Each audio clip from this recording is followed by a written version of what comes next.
There are so many ideas out there, and it's so hard to just boil it down to the absolute essence, the most important ideas. But recently someone asked me, Mark, what are your absolute best sales tips for closing business? And it really challenged me to boil down all of the best ideas out there into just a couple of key ideas. And so in this video, I'm going to show you my 8 absolute best sales tips for closing business. Check it out. Number 1, the close doesn't matter.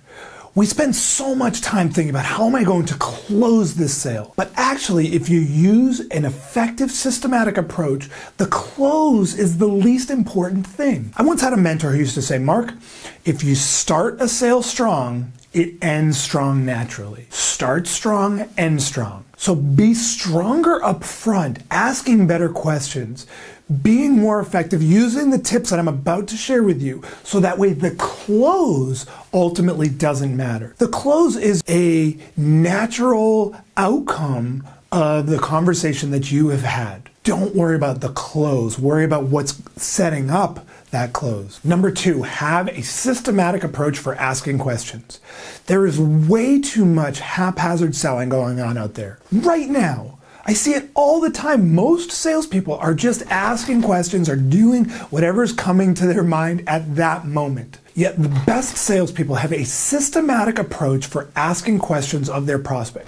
They know exactly which questions to be asking at what time. Because asking good questions is all about asking the right sequence of questions, not just asking one great magical question, but instead asking the right questions in the right sequence. So having that systematic approach for asking questions is going to have a huge impact on your effectiveness in selling. Number 3, always ask about the math. Math is such an important part of selling because ultimately we don't create value in the sale without there being math. Now, it's easy for us to say, oh yes, and when you do business with us, you're going to get a 321% ROI. That's silly, because we all know that that's just BS boilerplate crap. Instead, what we want to do is understand their problems and understand the value of solving those problems. And so starting to ask questions around the math of what that costs, or in our case, for example, in our agency, we're always asking about the lifetime value of a client. What's the lifetime value of a client? Or what's the value of a client for the next 2 years? So when they start to understand the value of bringing on a new client, just bringing on one new client is suddenly hugely valuable to them. Walking them through the math of both what they're missing out on and what they could be getting if they were able to improve their systems.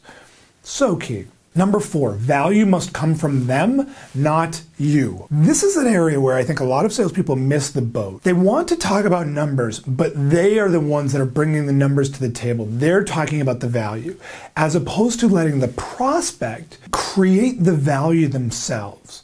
And so this is where both doing math with them and getting them to state the value. A good example would be you're talking about challenges with a prospect, about the different, let's say, operational challenges that you're having. And so it would be easy to say, you know, what we find is that with the challenges you have, it's probably costing you $1 million. The prospect may or may not agree with that. Instead, just say, George, I appreciate the challenges that you've mentioned. What would you say these challenges are costing you? Or you could phrase it another way. George, if you were able to solve these challenges, what would it mean in additional profit to the organization? Now they're bringing those numbers and they are stating the value that your solution brings. Number 5, talk budget, not price. This is everything. Salespeople, bottom performing salespeople in particular, are way too quick to talk about price. They jump into a price conversation as opposed to a budget conversation, which should come at the end of discovery. So what this means is that you want to be going through a good discovery conversation where you're establishing value that they're bringing to the table, and then you have a conversation after you've done that around budget. When you talk about budget or a range of budget that is realistic for them, and get on the same page with budget before you present your solution, now you know if you're even on the same page before you even get into that presentation or you get into putting together that proposal. We never want to be talking about price. We want to be discussing budget. Number 6, learn the decision-making process. This is so big. It's so easy. Prospects are so happy to talk about their decision-making process. It's so easy for them. This isn't some secret. I think we just sometimes as salespeople freak out because we're like, oh, I don't want to ask if they're the decision maker. They're going to get mad. Yeah, of course, if you say, are you the decision maker? They're going to say, yes, I'm the decision maker, and they're going to beat their chest.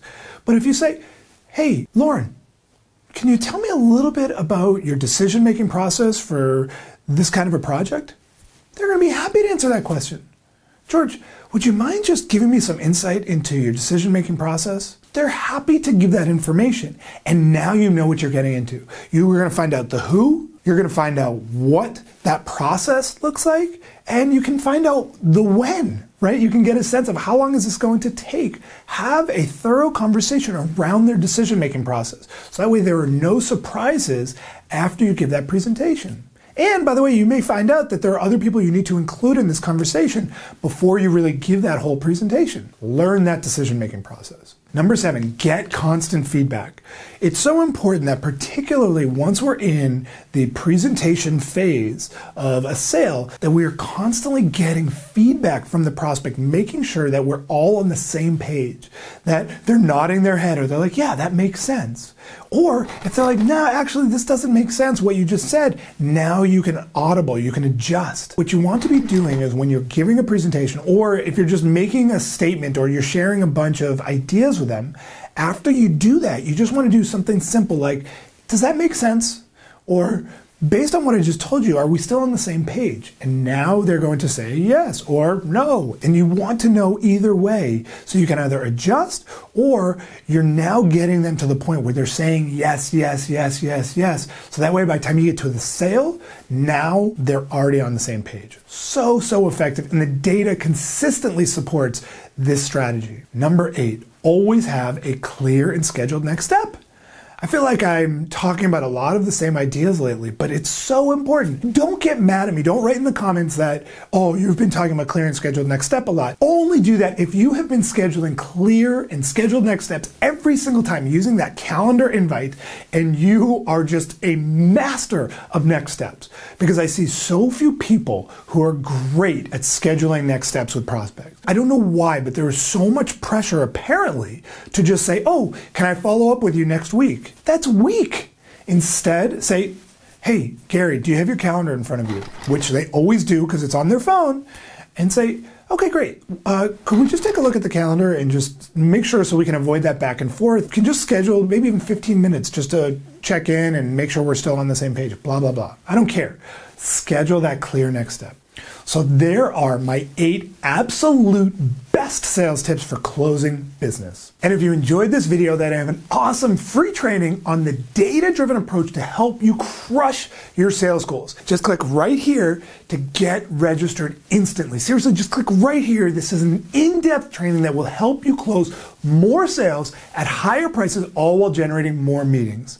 Also, if you got some value, please like this video below on YouTube and be sure to subscribe to my channel by clicking my little face right here to get access to a new video just like this one each week.